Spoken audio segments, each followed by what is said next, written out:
When the flag went up over the U.S. Embassy in Havana for the first time in more than 50 years, it marked not only the resumption of U.S.-Cuban diplomatic ties, but also a crowning foreign policy achievement for then-President Barack Obama. I have come here to bury the last remnant of the Cold War in the Americas. That optimism proved to be wishful thinking. Shortly before Obama left office, U.S. diplomats, some of them were undercover CIA officers, began falling mysteriously ill. The most seriously impacted had brain injuries. Doctors that examined them said. Many of the Americans reported hearing strange sounds, and the incidents became known as the sonic attacks. By fall of 2017, diplomats' families and non-essential personnel were pulled out by the State Department, leaving a skeleton crew at the newly reopened embassy. More than 3 years later, the shutdown means Cubans still cannot apply for visas at the embassy, leaving people like Victor, who was hoping to travel to the U.S. to treat a rare form of cancer, stranded. The answer we got was that they couldn't receive their request because the consulate was closed, he says, even though it's a medical situation, a situation of life or death. U.S. interests are also not being served.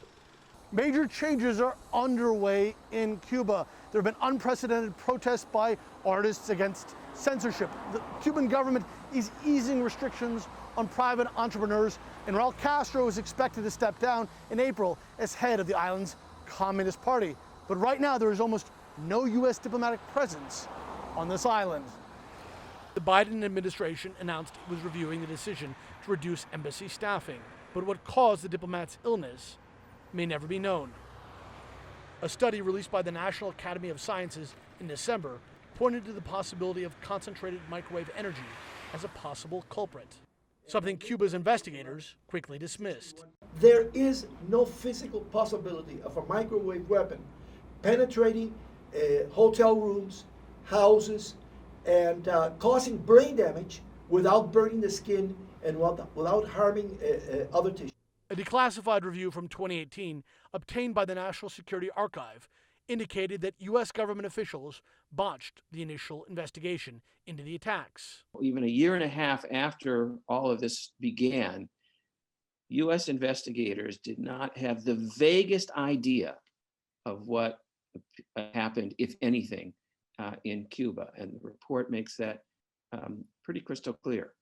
A lawyer for 8 of the U.S. diplomats tells CNN his clients are still feeling the impacts of the so-called Havana syndrome.